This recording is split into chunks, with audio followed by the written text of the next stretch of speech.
it almost feels like it's like the vibe of like if you gave every kid with like an Xbox Live headset in like the 360 days, like that's like kind of the era. Yeah, just like everyone's just shitting on things. Although I do see that on Itch.io sometimes too. I think we talked about that on the podcast once. Yeah. Just like I've never had it worse than Google Play. Like that was like a formative experience for me. How shit on I got on Google Play. What did you put on Google Play? What game do you have on there? Don't go and play. It wasn't good, but I don't know. It was just like my first kind of serious game that I released, and it wasn't great. Very buggy. Hey, bugs are no problem. Who cares? No, but it was it was quite bad. Is it the puzzle platformer like Boo or Blue? Don't pick that up. I don't recommend it. Actually, I really recommend the music. Lumoth. Yeah, the music was great. Yeah. Heck yeah. But I think it's my only game also that I've charged for. And I had someone email me like asking for a refund and just like, I can't believe you made me spend money on this. I was just like, damn. I haven't charged for a game since then. Oh man. Is it because of that? Not entirely.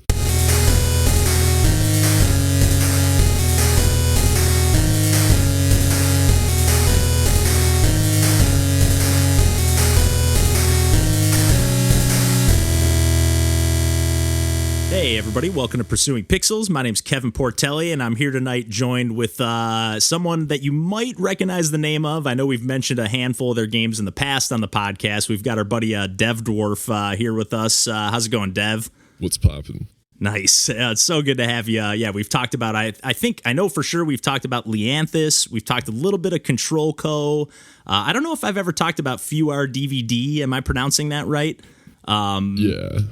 On the podcast, but that just so many awesome games. We've definitely talked about Self, I think, multiple times on the podcast. That's a collaboration between Dwarf and then Matt Ugg and Connor Grail. Just a bunch of our, again, we've already raved about that game enough, although I'm sure it'll come up a few times in, this week and next week. We're going to have Dwarf join us for a little chat just about some games this week, kind of like we did with our pal Megan a few weeks ago, and then we'll talk some more about some of his projects and whatnot, and just philosophy and game design and whatever comes up next week. So, but we can dig right into the games right off the top. And I know you said you were vaguely familiar with the PUNKCAKE Delicio duo, Dwarf, that's kind of putting out a game a month. They're doing a Patreon thing, and we actually just had Remy DeVoe, one half of the duo, on the podcast for an interview recently. And that was at the time when we interviewed them. Antecrypt, their first game, was the only game that was out. And I kind of gave like a quick shout out to this game recently on the podcast, but I just actually beat it, streaming it in our Discord the other night. I didn't have the mic set up or anything, but I was just like, I'm on the final boss and I've been chipping away at it for like an hour, and I want somebody to see me beat this. And there was one person watching, so but it's a really awesome like top-down twin stick shooter, except it's actually like a single stick shooter. You can only control where your character moves, and otherwise the cursor, like your aiming cursor, is just kind of bouncing around the screen at all times, almost like hitting the walls like an old school like Windows 95 screensaver or something. And it's all about like positioning yourself, but there's tons of different power-ups and upgrades and whatnot. And it's just been such a blast. It's honestly one of my favorite games that I've played this year so far. And again, I think I mentioned already, they're releasing a game every month, and their second game, I've only kind of just started scratching the surface, or at least just started getting kind of good at it. But their second game is called Metavaxx. And it's a combination of Minesweeper and like a sort of bullet hell shmup. I guess it's not so much a bullet hell, but it's a pretty frantic shmup for sure. And you basically you're going through, and it's got like a sort of roguelike progression, although the levels always seem to be somewhat the same. I think just like the layout of like the cells or whatever, which are, I don't know. It's not like just a grid like Minesweeper is. Like the cells themselves can be it's grid based, but they can be very like kind of awkwardly shapen and sprawling all over the place. Like there's some that are maybe just one kind of singular tile if you're looking at it from like a top down or side on perspective. But like sometimes it's like they can just be like this zigzag, shape of California basically. But I'm not very good at Minesweeper, so we actually ended up having our buddy Morcalb, who I think has the self world record for speedrunning at the moment. He does now. Yeah, he was actually I mentioned this game, and I was like, I really need some help with Minesweeper. Like, I've never been good. When I was a kid, I just kind of clicked around on the, and just hoped to get like one of those big open clearings, and then like, oh, maybe I didn't even know what I was doing. So that we've actually been having like another one of our buddies, Gabo, is like been streaming, just playing Minesweeper in our Discord after Morcalb's tutorial. So we've been having a ton of fun just around Minesweeper in general. But this game is like, it's really interesting because you're going super slowly at times. Like you can basically decide. Unlike Minesweeper, you can basically, on any given level, there's like, you're going through the human body essentially and trying to like eliminate all the infected cells. Actually, eliminate either all the infected cells, which are like the bombs or the mines or whatever, or eliminate all the uninfected cells. But every time, instead of a bomb, like when you kill one of the infected cells, just a bunch of like different enemies will explode out of that cell, and then it turns into like a twin stick shmup really quick. This time you actually do get control with the second joystick, or you can use mouse controls as well. But it gets so frantic. There's like no invincibility after you take damage. Like if you get hit like twice really quick, like immediate damage. But like every time, like it's just it has so many. I'm just rambling at this point, but it has so many cool layers and cool systems going on where like all of your upgrades that you pick, like if you're able to clear a zone or a part of the body and clear all the infected or uninfected cells, then you pick an upgrade that like upgrades the vaccine, but also like will contribute like a negative side effect at the end. But then like if you complete the vaccine, you can pick a buff that kind of negates some of the side effects, and you can even keep playing further to make your vaccine more effective after you've like completed the vaccine technically. It's got so many layers. And again, the fact that they're making a game a month, like that they made this, I know they said Remy had mentioned that this was one of Benjamin, the other half of the team. It was one of his ideas that he had been working on for a while. So it was like, it was something that like wasn't just baked up in a month, but at the same time, like it's kind of mind blowing. Like the visuals are incredible. They brought in a chiptune artist to kind of just jam out some incredible tunes. There's only a handful of tracks, but like when you go into combat, it just like the way it ramps up, like, I don't know. I've been playing it, like the runs are pretty long. Like you kind of have to like dedicate some time to it, or you can save your progress, but like some of the bigger zones are like marathons, like almost like if you're playing Minesweeper on hard mode. But have you ever played any Minesweeper, Dev Dwarf? I've just been talking this whole time here so far. I don't know. I've never been big on Minesweeper, but I've definitely played it a few times. Pretty bad at it. Yeah. I'm pretty bad at games in general, but it's definitely a fun one. That seems to be kind of a going theme with game designers. They're like, at least with their own games, I hear a lot. They're like, I'm not very good at my own game, although not everyone. Hey, I was great at Self for a while. I think like I couldn't beat the hard levels now, probably, because it's been a while. But they're tough, and especially when you see like either you or Matt posting like GIFs or like it's always Matt. Back when you're developing, Matt, and like I'm like, oh yeah, that looks like I see how to do it even. So when I get to like the level, I'm like, oh yeah, this should be pretty easy. And it's like, nope, no. It's not the same to execute it as it is to watch Matt polish it off. But about PUNKCAKE, I've really been liking the look of their games, and it kind of like they just popped out of nowhere for me. I hadn't really seen them before, but their quality is really up there, and very unique ideas and lots of different ideas kind of converging into each game. That really sets them apart. Yeah, they're kind of operating at like in their Patreon pitch. They kind of say like, "Can you really release a game a month?" And they're like, "Yeah, we're used to doing game jams and small Pico 8 projects." That's where I was actually familiar with Remy's work mostly, and Benjamin's a little bit too. I was unfamiliar up until I talked to Remy on the interview. Like Benjamin was actually one of the people that like co-founded Motion Twin, the Dead Cells team. I think he left long before Dead Cells, but apparently they had like mobile games that were pretty big. And again, I had discovered a lot of his stuff through Pico 8. I actually played one of his games from the Disc Room Game Jam that I think I talked about on the podcast before, Pigments. And I think we even talked about it on when I was interviewing Remy. And I think Remy even said that they might like tap into that idea for PUNKCAKE. So it's like I'm really excited to see like maybe they're going to look at some of their previous works that were smaller ideas and flesh them out a little bit, or even like just soup them up a little bit, because I know they're using Remy's engine for all these games, the Sugar engine. That is eventually, I think they mentioned, is going to be publicly available, but not quite yet.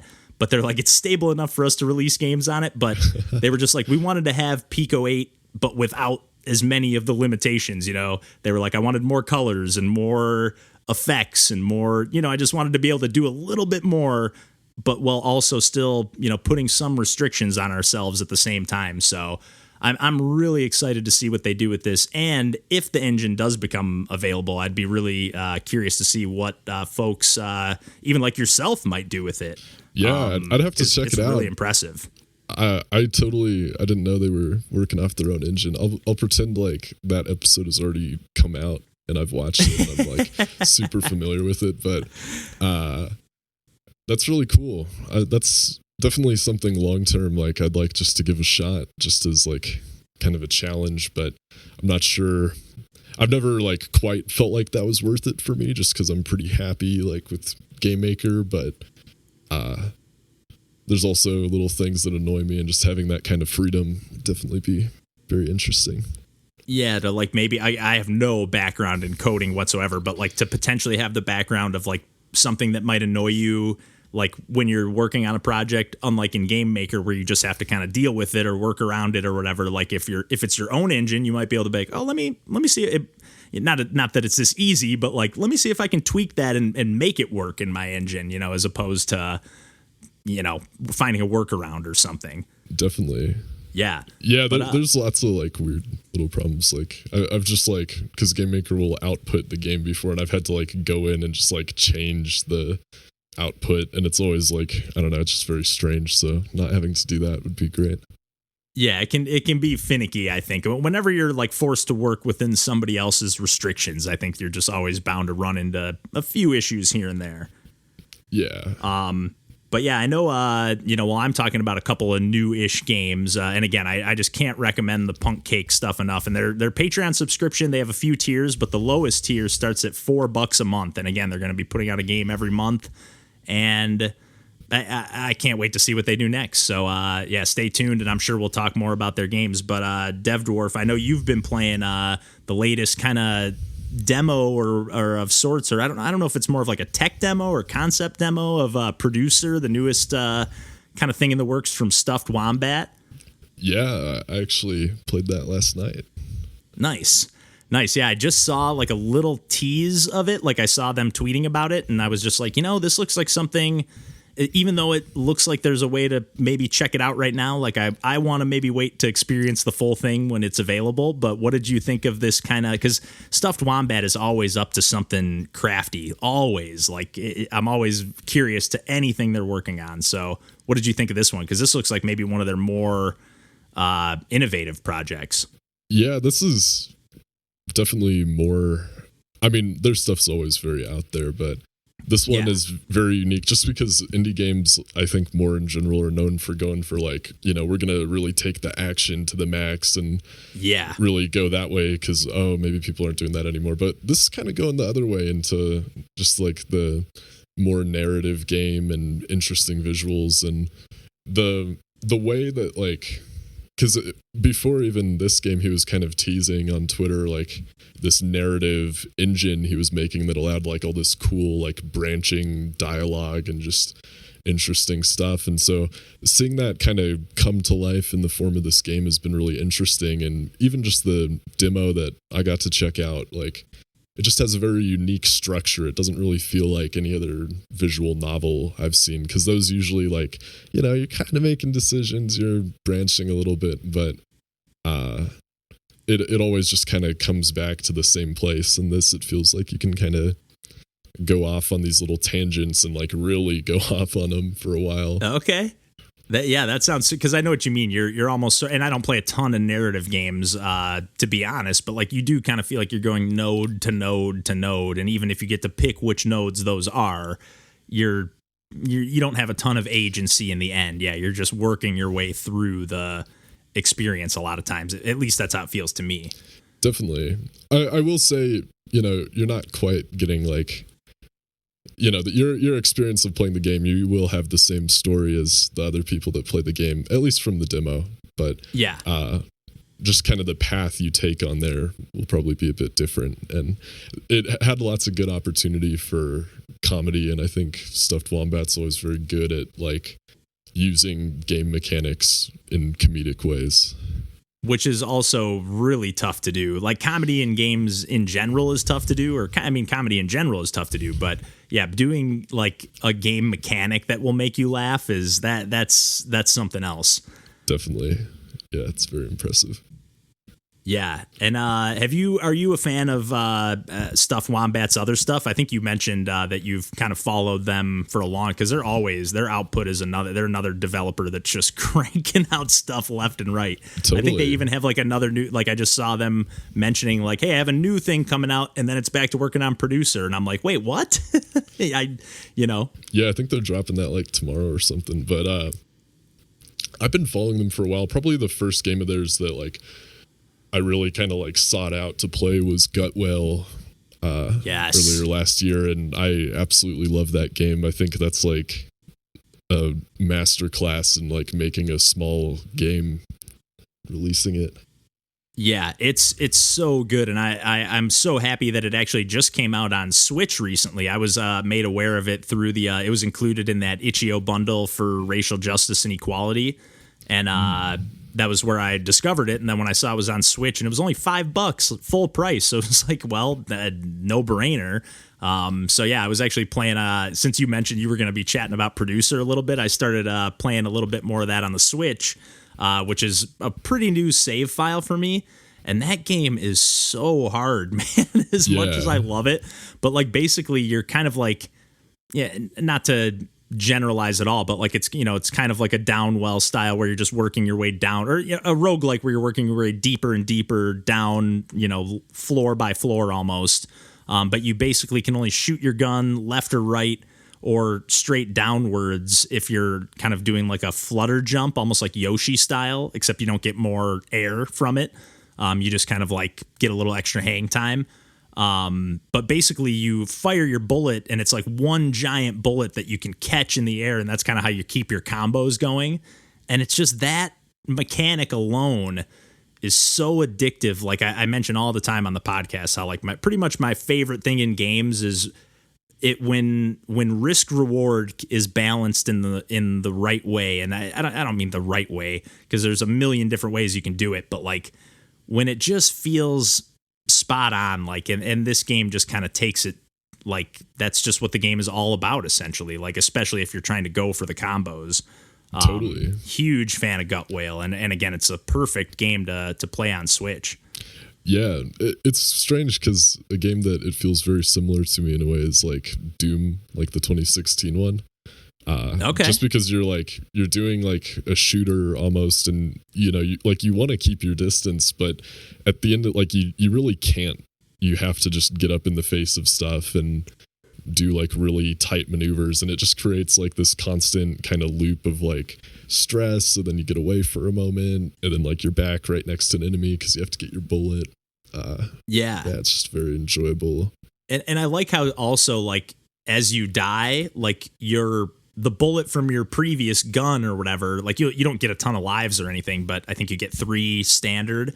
But every time you die, you're one hit death, and then your bullet, like there'll be another bullet there. So like I don't think it extends your combo. Like you have to catch the one that you shot to keep your combo going, but it does give you the option of like an easier way to play after you've died once or twice. So like it gives you an out. Like I don't know. Yeah. Like you said, the balance in that game, like it's just like a master class, and like, here's a tight bite-sized game with, just super addictive mechanics. I mean, you do have to be somebody who likes a tough video game for sure, but it definitely I'm gets not one to shy away easier. from those. I'd highly recommend. I don't want to spoil it too much, but after you beat it, you'll kind of discover that some of those things, like the multiple bullets being easier, if you don't use that in your run and you do a bunch of different things like that, you can kind of get like the true ending, get the like big payoff, and it'll really put to the test like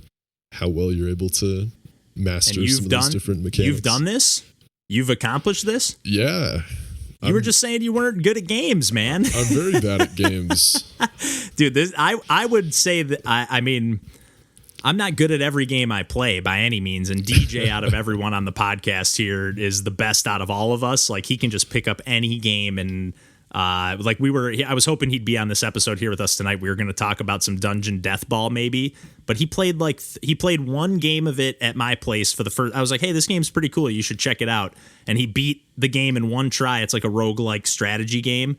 And then went home later that night and he topped the leaderboard, which it's a game in early access. There's not a ton of people on it right now, but I'm like, what the heck, man? Like, these people have been like following along with this game since it's been in early access, and all of a sudden you're like the champion of it now. It's wild, but like I can pick up a game pretty quick, and Gutwhale is not easy, man. I'm still trying to unlock anything, a new hat, anything. I couldn't get out of the first area for like 2 hours. I just played the game for like 7 hours straight, and then I haven't like touched it again. Yeah, but it's perfect for that. Yeah, it's very bingeable game, and yeah, after like 2 hours, I just started to like really pick up momentum as far as getting through it. Yeah, but like you said, it's just even more impressive that like Stuffed Wombat is doing stuff like Gutwhale that's like pure action arcade roguelike, and then doing something like Producer that's kind of like a narrative, inventive, off the beaten path kind of thing. And they're always kind of bouncing back and forth. They've got qomp or qomp, however you say the name of that game, which is like a Pong dungeon crawler. Like, everything they do just looks so cool. Have you checked out qomp on the podcast before? Or? I actually haven't gotten around to playing that one yet. I really need to. Yeah, that's a classic. It looks so cool. It's such a Kevin game, if you will. It's like, it's very much just like, this game screams something that I would love. Yeah. Yeah, and again, knowing the pedigree, I need to get around to that one, especially if you're endorsing it as well. Yeah, I'd highly recommend playing qomp.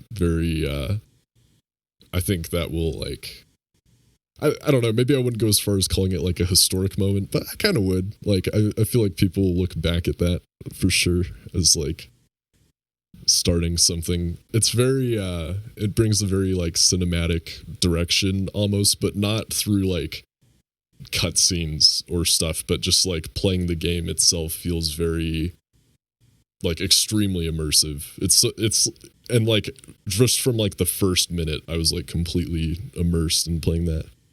Even like the teaser trailers for that game that hardly show anything, I'm just like, yep, I want to check that out. Like, it just shows like basically Pong at the beginning, and then it just like, you see the ball or the cube essentially, or the square kind of break away past the Pong paddle, and like you see a dungeon open up, and that's all I needed to see to just be like, yep, I want to play that game. Never have I been so immersed in being a little white square on a screen. Okay, that's you've already sold me. I'm usually just a little white square in real life. Yeah, but I guess while we're hyping up some games or kind of endorsing some of our favorites, I know you've been kind of harping on me to check out this game, or this, I think it's a series of games called Hylics. Am I pronouncing that right? Yeah. I think there's particularly the second one was the one that you were mentioning to me a while back, but they're both really good. The second one's like the quintessential experience for sure. The masterpiece. Absolutely. Yeah, why don't you tell me a little bit, or tell everyone a little bit about these Hylics games and what they're all about? Because they do, like, I'm not the biggest, at a quick glance at least, when you first told me about them, they looked like turn-based RPGs, which isn't my number one go-to thing. So I just kind of like glanced at them, and I was like, I'll get to this eventually. But games are games and they just keep coming out. And I kind of forgot about it until you re-brought it to my attention here. Yeah, I don't play a lot of turn-based RPGs either. Probably like I played like Pokemon. That's okay. Probably same it. here. Yeah. Yeah. But I am a huge fan of Hylics. I definitely, specifically Hylics 2. Hylics 1 is also very good. Hylics 1 though is like very scrappy kind of vibe, like which I'm a big fan of, but I think it's definitely not for everyone. And it has like a very weird experimental soundtrack that like maybe would not be described as musical by most people. Okay. But the second one, avant-garde, maybe. Yeah, very avant-garde. But the second one just takes all of that and just like puts the absolute polish on it, just to like a crazy degree. The first thing I've got to start with Hylics is like it's all just clay.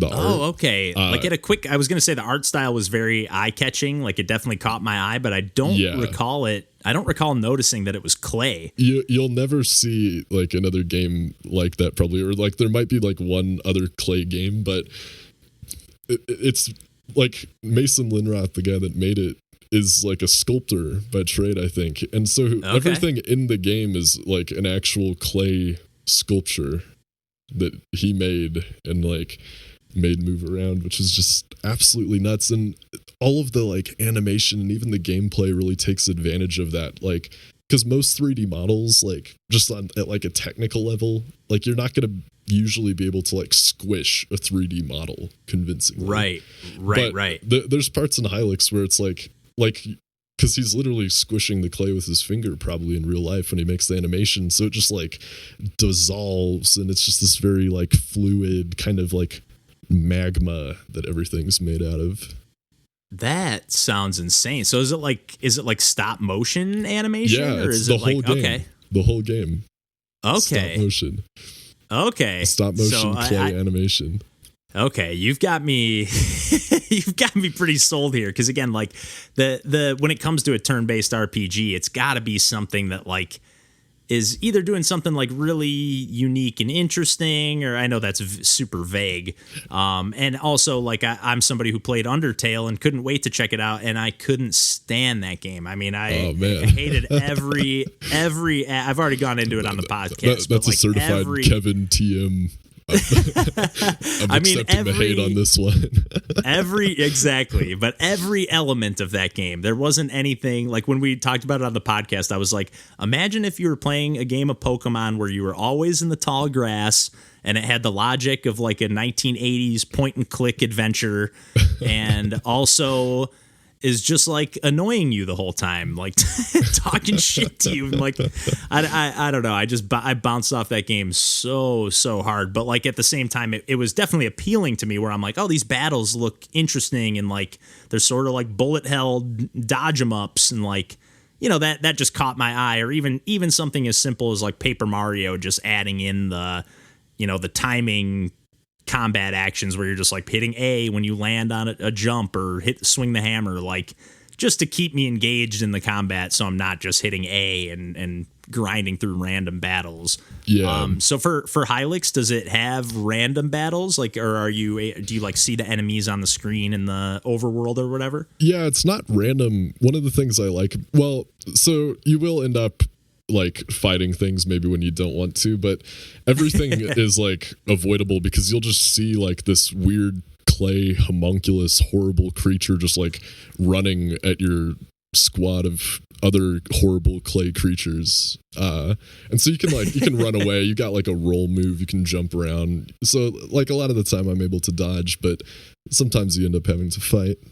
The combat, like, definitely I wouldn't say that's completely the focus, although it's definitely, they have like a lot of unique stuff going on. And once again, like the clay art style is very integrated with the mechanics. Like one of the characters has this move, one of the characters you get on your team has this move where he like covers all the other characters in clay, and then they have like extra health and are immune to like fire and all this stuff.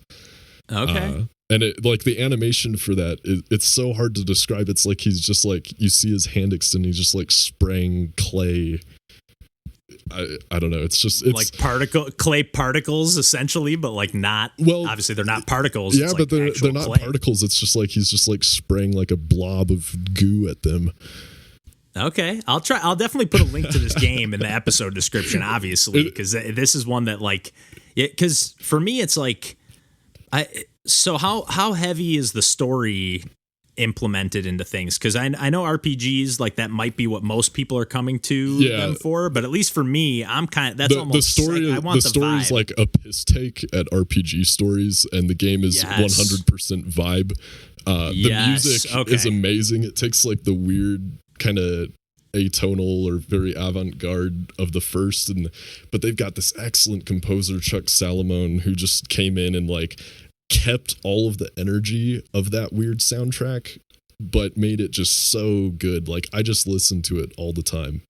That's awesome. And that's hard to do too, to like prog rock type music. Yeah, and for him to be able to come in and like recapture the essence of what they were already doing with the first game, like that's really tough to do from somebody with like a musical background like myself. Not that I'm like a whiz or anything, but like to just take somebody else's thing and just be like, let me kind of make my own version of that. That is really tough to do.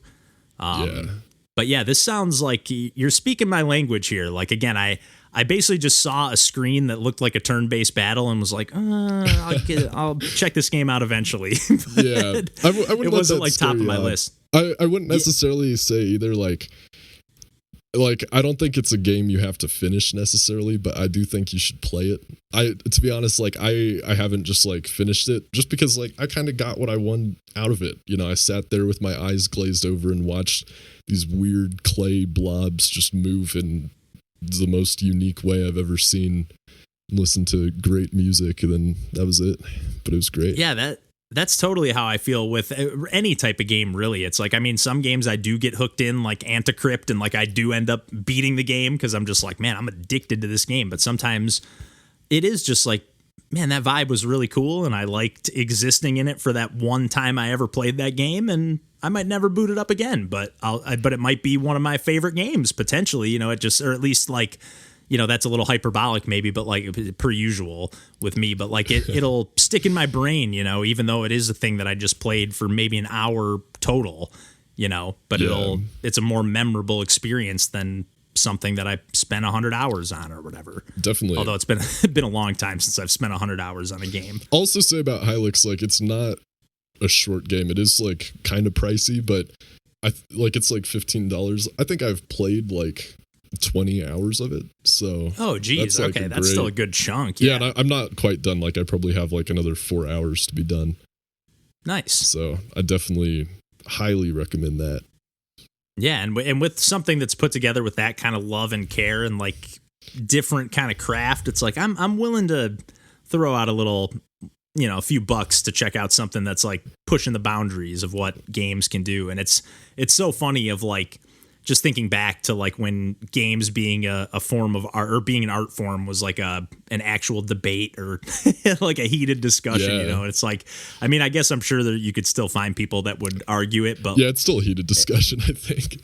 Yeah. But to me, it's just like a no brainer, you know, it's like people are doing such innovative things. Like some of the like, I guess you know, it depends, but across all the, you know, I like all art forms really, but like some game experiences are really some of the most like things that have stuck, and I love games obviously too, but like they stick with me more than movies do sometimes, you know, and not even because of like a story or anything, but just because it was like this experience in a moment that I needed to like get away, and it just, you know, it's like attached to me at some point.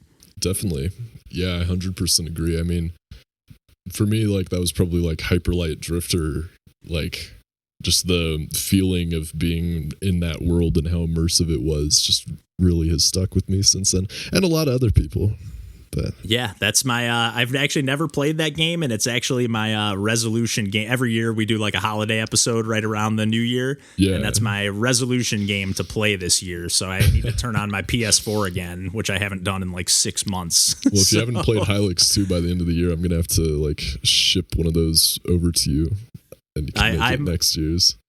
I'm gonna have to. Yeah, exactly. I can.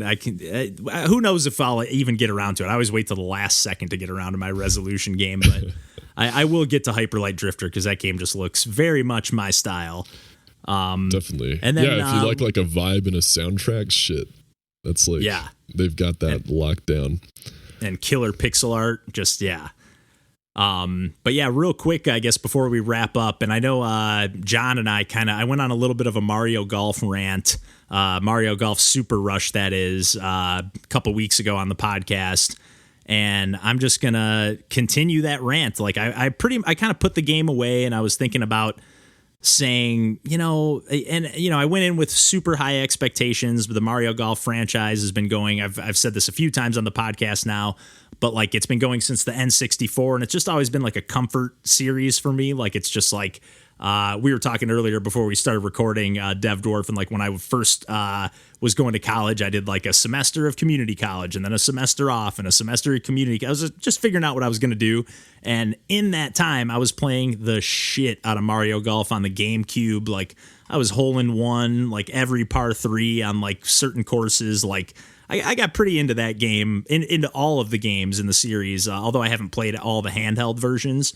But yeah, I was even like went back to the 3DS version recently, and which I didn't like as much when it came out, and they've kind of added a few courses since then, and I was super pumped. But I kind of put Mario Golf down and just figured maybe I was just so pumped for this game, and I just didn't live up to my expectations. But DJ was over the other day, and again, I was hoping I could kind of bounce some of this off of him.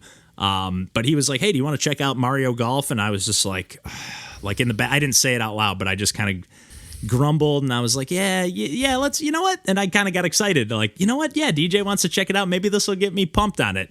And we even tried, at the time when I talked about it on the podcast with John, I hadn't even tried the speed golf mode, which is kind of the thing that I kind of speculated, that I thought that everything they changed from the previous games, I thought like they changed to accommodate this new speed golf mode, which in turn kind of ruined the rest of the game from my personal perspective. Polygon called this game a masterpiece, so to each their own. But I don't know. DJ and I played, and I was just so mad the whole time. I just couldn't have been more upset.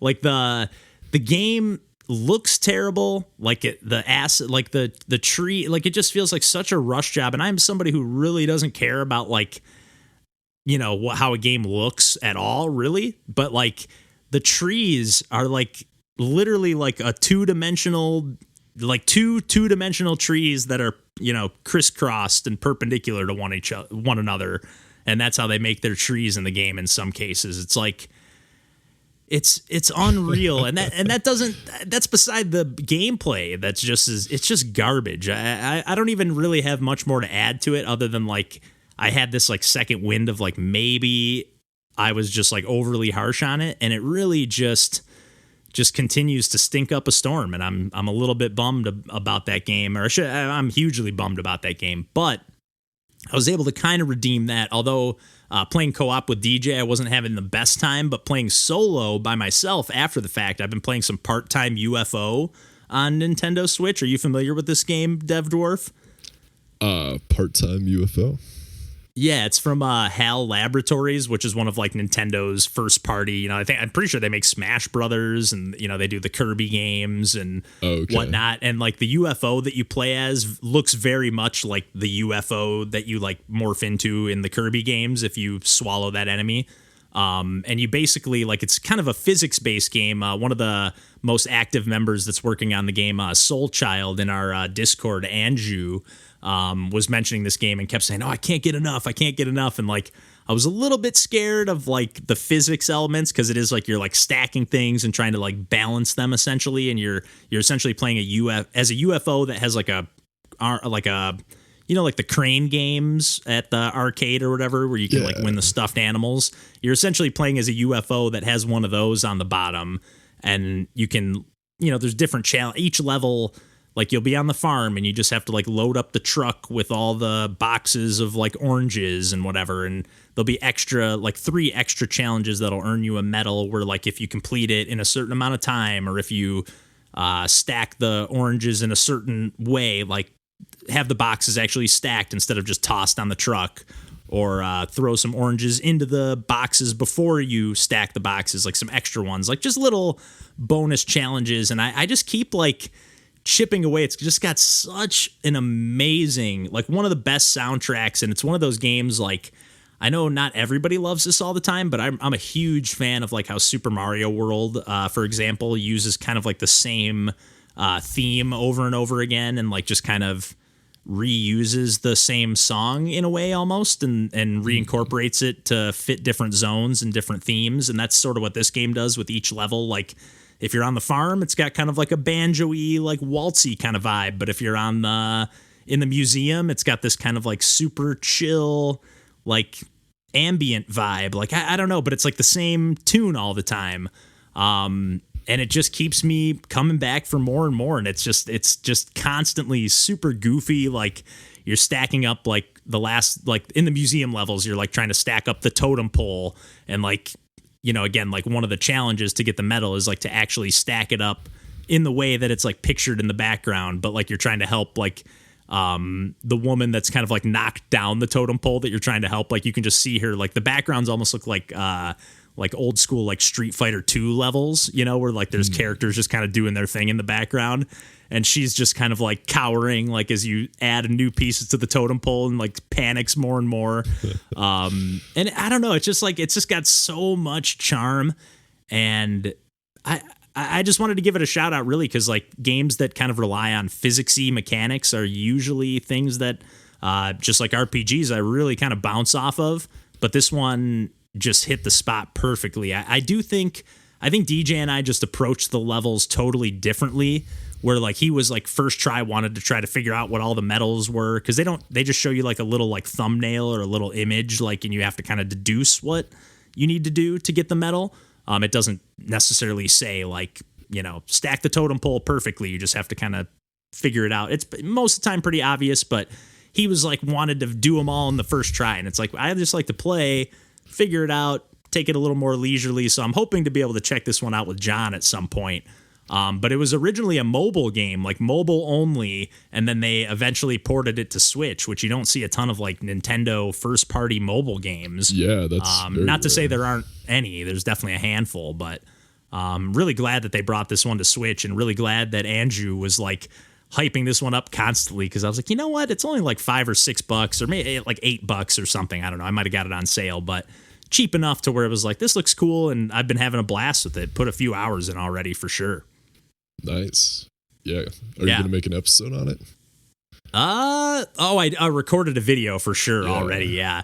It's like, yeah, it's like really wacky, where there's like you're not just stacking, like I mentioned, like you're stacking up like orange boxes on like a truck at the farm, but like at one of the levels you're at the school, and you're actually like stacking like a team of cheerleaders, like, and putting them in formation and stuff like that. Like it's really goofy. And there's even like an endless mode, which you can also play co-op. That's like, it just keeps like a helicopter will fly in and just bring a new random item. And they're all like weird shapes. Like nothing's like just like, you're not just stacking like Tetris blocks, you know, like you're balancing like these weird, like kind of like humanoid dummies that are like fencing, you know, they're in like fencing poses, like, you know, so with a sword or something, like just really cool. Weird, like, you know, like a donkey comes in, like just the most random stuff.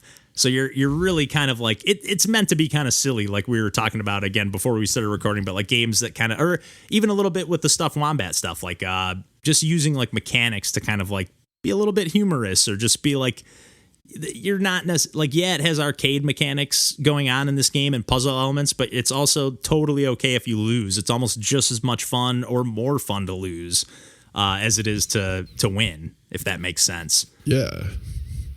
Those are always very nice when both of those can feel fun. Like the game designers did a very good job for sure. When it's fun to play, like no matter what your skill level or your success rate, like it's just fun no matter what. Yeah. But yeah, I think we've chatted about enough games for tonight, and then next week, like we were saying, we'll probably chat some more with Dwarf and talk about some of their projects, and dig a little deeper into, you know, your philosophy behind game design, and whatever else we get into. But now that you know kind of the stuff that Dwarf likes to play, we could chat a little bit more about the stuff they like to make. But unless you got anything else to add, Dwarf, where can people find you on the internet and whatnot? I'm on Twitter. I kind of hate Twitter though. I don't post there a lot, so maybe Itch instead. I've also got a Discord server, but I probably won't talk to you there either. Hey, that's okay. We've talked about the bug cord a ton of times on the podcast. That's honestly how I've found a ton of games, through, there's just a bunch of cool developers and just cool folks hanging out in there. So definitely I'll make sure to put links to the Itch.io page and to the bug cord and whatnot. I'll put a little invite in there on the episode description, because it's a great place to hang out. And whenever anybody joins our server, actually, and they're like, hey, I'm here for game dev stuff, I'm like, cool, happy to have you. Also, you should maybe check out the bug cord, because they're a little more game dev focused, over there. So I'm always sending people that way. Yeah, I'm happy with how it's come together. I'm not always the most active on there, but I definitely think if you're into indie games, it's a cool place to talk about them, and also probably meet a lot of the developers or say nice things to them, hopefully. Exactly, yeah. But yeah, I think we can wrap things up there for this week. And until next time, we will catch you then, and take care. Take care.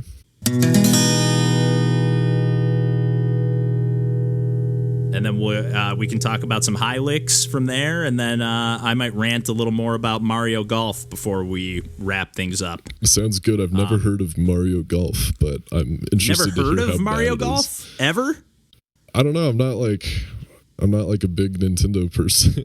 okay, that's fair. But they've been had them since the N64, so it's a long running series. I know Mario Party. Yeah, Kart. It's been running as long as that. I guess you're not as big of a golf fan, I guess. But yeah, I hate golf so much.